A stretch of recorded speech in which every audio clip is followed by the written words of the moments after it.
नमस्कार, मैं शिमला से राजेश मल्होत्रा। आप दिव्य हिमाचल टीवी देख रहे हैं। आज शाम के 6 बज गए हैं और दिन भर की अपडेट आज की आपके साथ हम इस बुलेटिन के जरिए साझा करेंगे।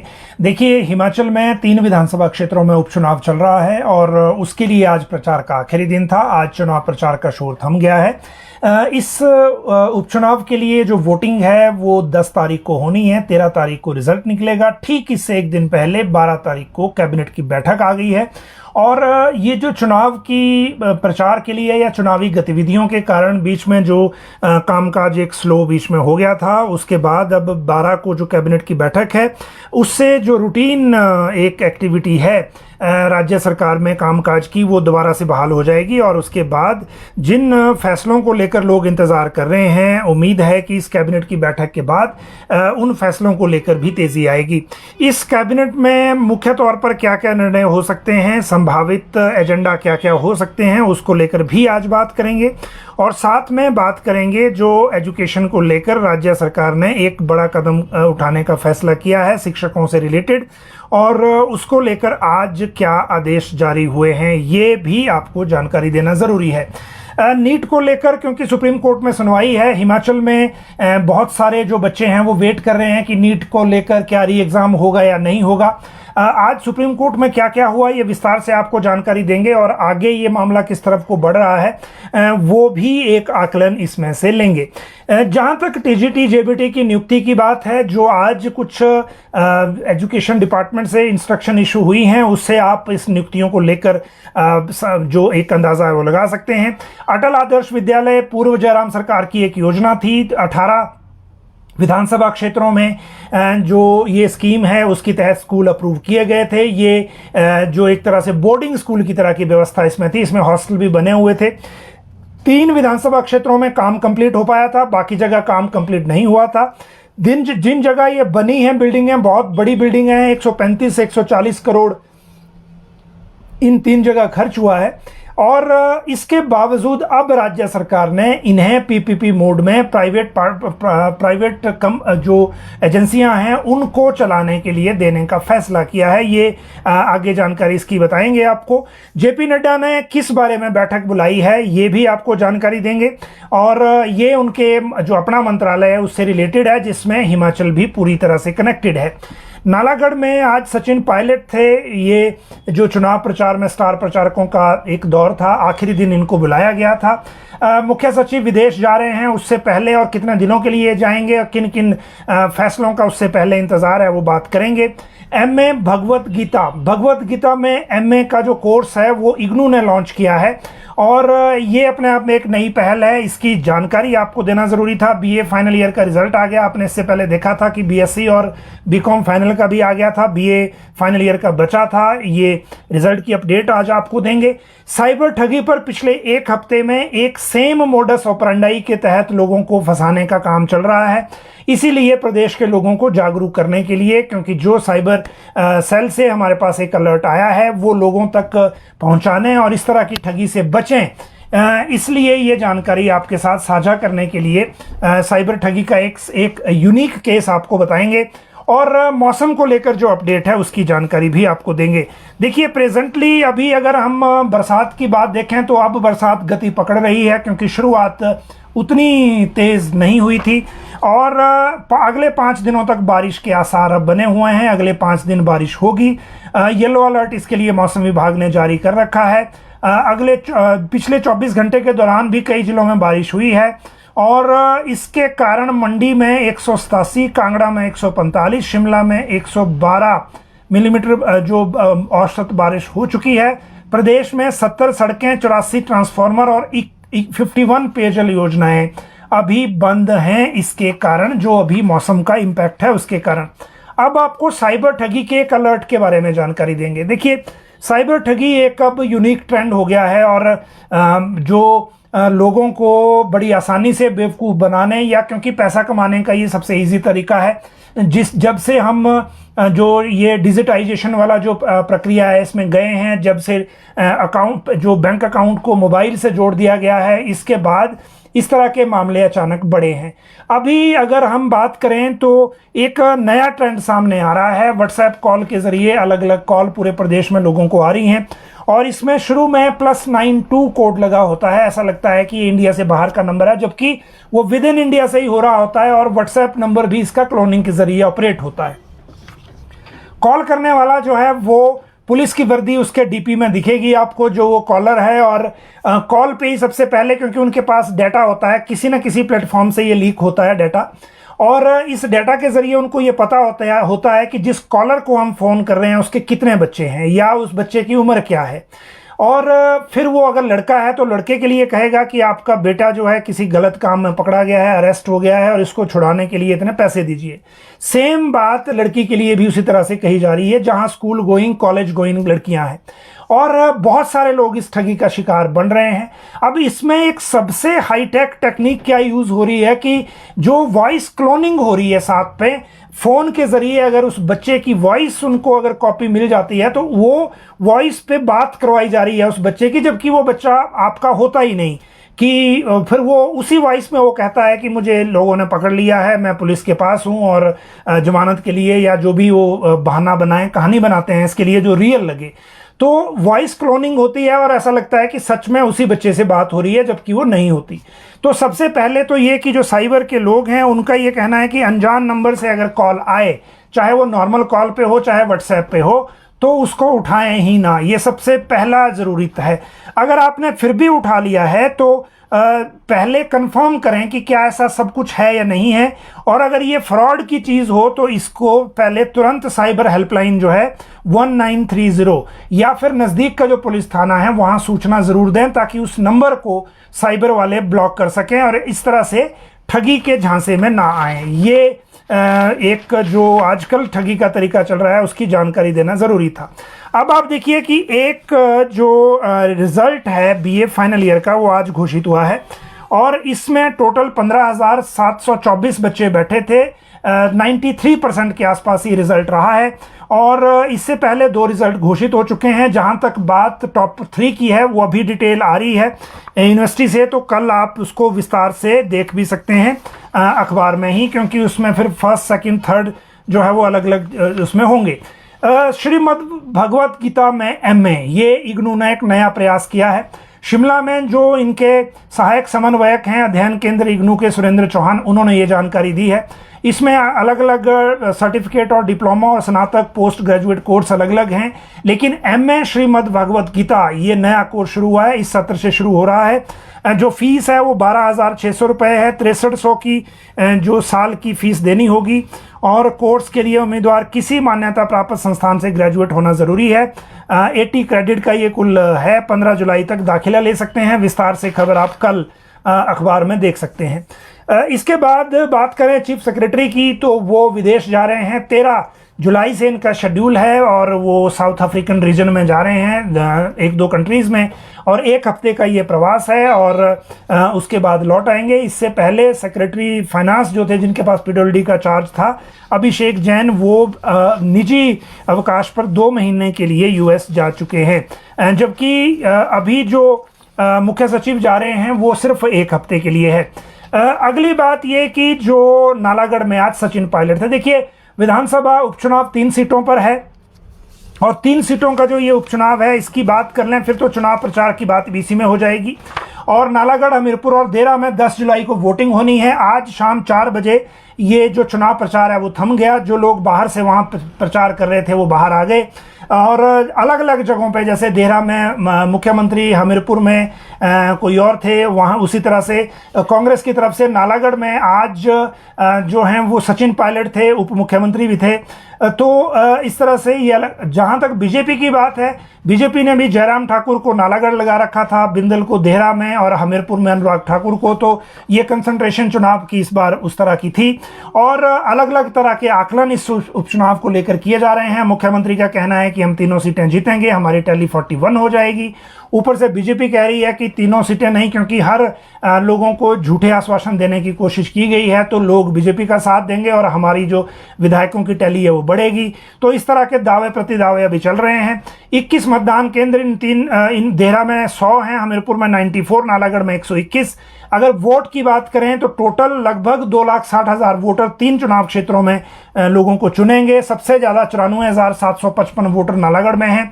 देहरा में 86,520 और हमीरपुर में 78,065 वोटर हैं। तीनों जगह आपको याद है कि निर्दलीय विधायक थे। देहरा में होशियार सिंह, हमीरपुर में आशीष शर्मा और नालागढ़ में केएल ठाकुर, तो उन्होंने इस्तीफा दे दिया था बीजेपी का टिकट लेने के चक्कर में। और उसके बाद ये उपचुनाव अब हो रहे हैं। तो ये जो उपचुनाव का दौर है, ये रिजल्ट फिर 13 जुलाई को आएगा और उसके बाद हम चुनाव आचार संहिता जो लिमिटेड टू द कंस्टिट्यूएंसी या डिस्ट्रिक्ट थी, उससे हम बाहर हो जाएंगे। जहां तक बात है इसके बाद अगले सब्जेक्ट की, तो वो है जेपी नड्डा ने एक बैठक बुलाई है। देखिए, जेपी नड्डा अब हेल्थ मिनिस्ट्री में है दिल्ली में, और साथ में केमिकल एंड फर्टिलाइजर्स में भी है, जिसके तहत डिपार्टमेंट ऑफ फार्मास्यूटिकल भी आता है। इसीलिए कल दिल्ली में उन्होंने जो हिमाचल का बल्क ड्रग पार्क है उसको लेकर एक बैठक बुलाई है। बैठक को लेंगे इनके फार्मास्यूटिकल के सेक्रेटरी और मिस्टर चावला, और उसके बाद वो केंद्रीय मंत्री को रिपोर्ट देंगे। बल्क ड्रग पार्क हिमाचल के लिए बड़ा चैलेंज है जो ये बैठक है, क्योंकि केंद्र सरकार ने, प्रधानमंत्री नरेंद्र मोदी ने 100 डेज का एजेंडा अपने मंत्रियों को दे रखा है। उस एजेंडा के दायरे में बल्क ड्रग पार्क की जो मॉनिटरिंग है वो भी आ गई है। हिमाचल के अलावा जो गुजरात और आंध्र प्रदेश को बल्क ड्रग पार्क मिले हैं। तीनों स्टेट्स की प्रोग्रेस जो है वो कल बैठक में दिल्ली में देखी जाएगी। उसके बाद हिमाचल के जो अधिकारी हैं उद्योग विभाग के, ये गुजरात जाएंगे, ताकि गुजरात ने जितना काम कर लिया है, उन्होंने हिमाचल से काफ़ी ज़्यादा काम कर लिया है, तो वहाँ और क्या क्या हो सकता है और हिमाचल उससे क्या सीख सकता है, वो जो है इसमें इस दौरे के दौरान सीखेंगे। और इसी का बल्क ड्रग पार्क का ही एजेंडा कैबिनेट में भी आगे आ सकता है, जिसकी बात हम आगे करेंगे। जहां तक बात है अटल आदर्श विद्यालयों की, तो वो 3 जगह देखिए खुले थे, और धर्मपुर में, क्योंकि जहां मड़ी में बना है कैंपस, और इस कैंपस पर 50 करोड़ से ज़्यादा खर्च हो चुका है। दूसरी तरफ जो गुडहरी में एक था नाचन चुनाव क्षेत्र में गोहर के पास, वहाँ बन के तैयार है बिल्डिंग, यहाँ भी 40 या 45 करोड़ खर्च हो चुका है। और एक कुटलाड़ विधानसभा क्षेत्र में जो बिल्डिंग अच्छी बन चुकी है वो गहरा में है, बंगाणा के पास। तो इन तीनों के लिए राज्य सरकार ने रिक्वेस्ट फॉर प्रपोजल जो है वो जारी कर दिया है, यानी कि इनको प्राइवेट सेक्टर में देना है चलाने के लिए। और राज्य सरकार ने अपने आप इनका जो इंफ्रास्ट्रक्चर है उसको देखते हुए हाथ खड़े कर दिए हैं, ये कहते हुए कि सेक्रेटरी एजुकेशन ने इन क्षेत्रों का दौरा किया था और ये पता चला कि जहां ये बनाए गए हैं, जैसे धर्मपुर के मड़ी में है या बाकी जगह है, वहां पर पैराफरी में भी इतने स्कूल नहीं है कि इस इंफ्रास्ट्रक्चर की पूरा इस्तेमाल किया जा सके। वर्तमान सरकार ने अपने यहाँ जो अभी स्कीम लॉन्च की है वो डे बोर्डिंग स्कूल की है, राजीव गांधी के नाम पे। डे बोर्डिंग स्कूल में क्योंकि हॉस्टल नहीं है, वहां जो ग्राउंड है और खेल की फैसिलिटीज हैं उनकी तरफ ज्यादा ध्यान है, तो इन स्कूलों का इस्तेमाल डे बोर्डिंग स्कूलों में करने की सरकार की कोई मंशा नहीं है। इसीलिए तीनों ये जगह पर जहां 135-140 करोड़ की बिल्डिंगें बन चुकी हैं, वहां प्राइवेट सेक्टर को ये तीनों स्कूल ऑफर किए जा रहे हैं। मतलब सरकार प्राइवेट सेक्टर से पैसे लेगी और उसके बदले वो स्कूल चलाएगा। अब अगर प्राइवेट सेक्टर पैसे देकर स्कूल चलाएगा तो उस पैसे की भरपाई फिर स्कूल के बच्चों से होगी। तो ये फॉर्मेट जो है प्राइमरी एजुकेशन में पहली बार हिमाचल में एक तरह से लागू होगा, जहां एजुकेशन इस तरह से इस्तेमाल होगी प्राइवेट सेक्टर के लिए, क्योंकि अगर प्राइवेट सेक्टर ले रहा है तो डेफिनेटली वो मनी मेकिंग के लिए लेगा, क्योंकि और तो कोई रीजन इसमें है नहीं।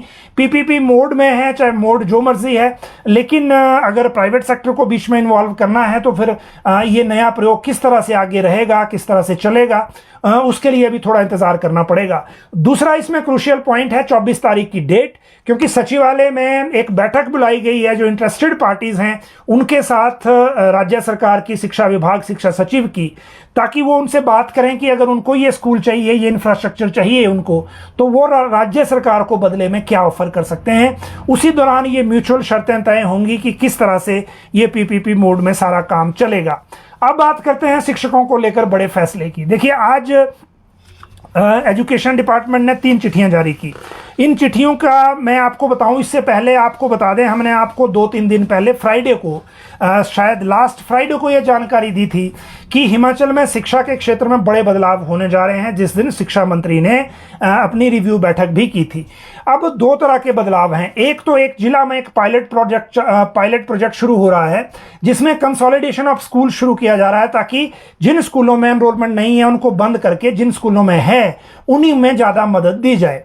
और ये सिर्फ एक जिला से पायलट प्रोजेक्ट होगा। भारत सरकार के जो एजुकेशन के सेक्रेटरी हैं संजय कुमार, वो हिमाचल के दौरे पे आए थे लास्ट मंथ, और उन्होंने ये राज्य सरकार को सुझाव दिया था कि आप एक जिला में ये पायलट के आधार पर प्रयोग करके देखिए, अगर इसके रिजल्ट आए तो बाद में बाकी जिलों में भी करिए। और इसके लिए सरकार ने केंद्रीय शिक्षा सचिव के कहने पर डायरेक्टर हायर एजुकेशन को नोडल अफसर नियुक्त कर रखा है। दूसरी तरफ जो रैशनलाइजेशन होने जा रही है स्कूलों की, जिसमें विद पोस्ट टीचर ट्रांसफर होंगे उन स्कूलों से जहां एनरोलमेंट कम है या नहीं है, और इन स्कूलों में भेजे जाएंगे जहां एनरोलमेंट ज़्यादा है और टीचर कम है। और इसीलिए जो विद पोस्ट ट्रांसफर इसलिए ज़रूरी है क्योंकि ताकि सैलरी विड्रॉ करने में दिक्कत ना आए। अब इसको आप मर्जर कहिए, कुछ और कहिए, लेकिन जो स्कूल ऑफ एक्सीलेंस बनाने की राज्य सरकार की स्कीम एक लॉन्च हो चुकी है, उसी को ये लागू करने की दिशा में पहल है। अब देखिए, आज 3 चिट्ठियां जारी हुई। पहली चिट्ठी जो जारी हुई वो तो ये हुई कि regarding zero enrolment in non medical and commerce subjects in different senior secondary schools, और इसमें यह पूछा गया है कि टीचर कब से वहां पे है और जहां किस डेट से टीचर है और कौन है, और एनरोलमेंट +1 और +2 में नॉन मेडिकल और कॉमर्स में कितनी है।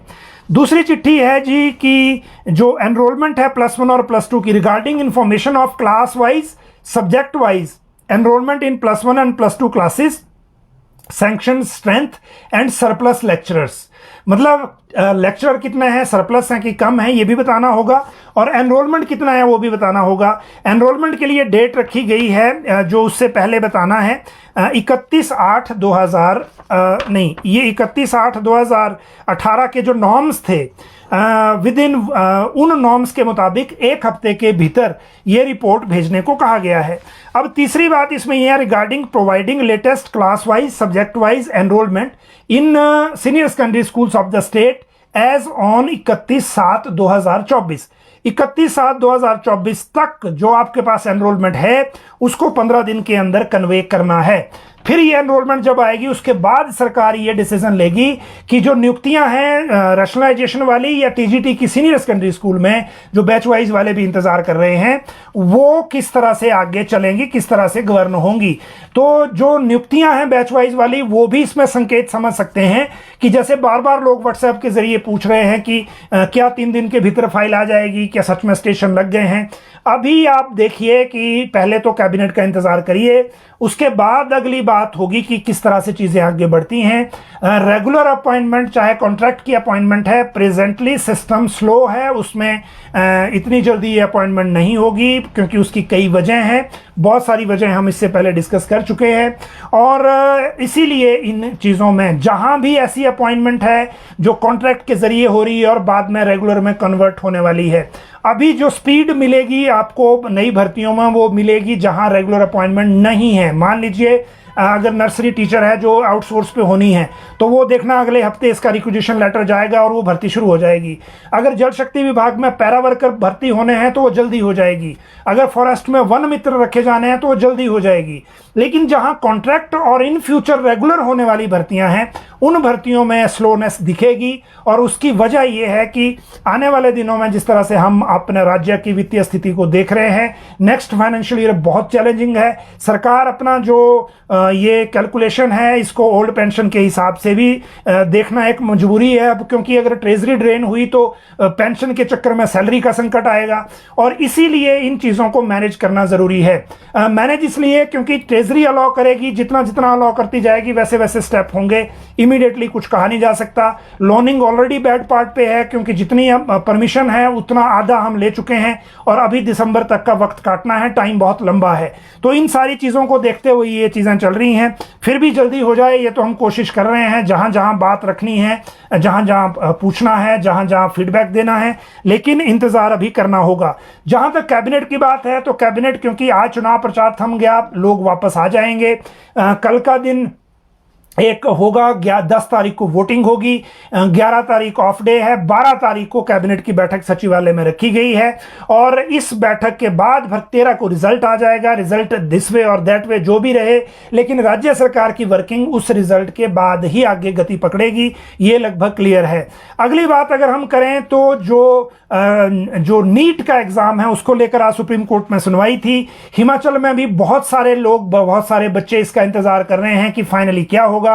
अनफॉर्चुनेटली सुप्रीम कोर्ट की सुनवाई में भी ये डिसाइड नहीं हो पा रहा कि रिजल्ट कैंसिल, जो भर्ती परीक्षा, ये जो नीट का एग्जाम है वो कैंसिल होगा, री एग्जामिनेशन होगा या नहीं होगा। लेकिन आज की सुनवाई में सुप्रीम कोर्ट ने ये ऑब्जर्व किया है कि अगर इंटीग्रिटी जो है नीट एग्जाम की वो कंप्रोमाइज हुई है और क्वेश्चन जो पेपर लीक है वो अगर पहले डिसेमिनेट हो गया था सोशल मीडिया के जरिए, ये तो फिर जो री एग्जामिनेशन है वो मस्ट किया जाए, वो किया जरूर किया जाए, ये सुप्रीम कोर्ट ने आज कहा। और इसीलिए क्योंकि सीबीआई की जो रिपोर्ट है, जो स्टेटस रिपोर्ट, वो कोर्ट में नहीं थी, इसीलिए 11 जुलाई वीरवार को दोबारा से सुनवाई होगी और उसमें सीबीआई की रिपोर्ट भी आ जाएगी। साथ में आज सुप्रीम कोर्ट ने जो 30 पिटीशन इस एंट्रेंस एग्जाम को लेकर दायर हुई हैं उन सब में सुनवाई की है। और 5 मई को ये टेस्ट हुआ था जिसमें ये बाद में आरोप लगे थे कि इसमें धांधली हुई है। लेकिन आज संकेत ये मिले हैं कि सुप्रीम कोर्ट चाहता है कि ये री एग्जामिनेशन हो। हालांकि इससे पहले केंद्र सरकार की ओर से जो रिप्लाई दायर हुआ था उस रिप्लाई में ये कहा था केंद्र सरकार ने कि इस स्टेज पे जो री एग्जामिनेशन में जाना गलत हो जाएगा क्योंकि बहुत सारी प्रक्रिया एडवांस हो चुकी है और जो पेपर लीक है वो भी उतना बड़ा नहीं है।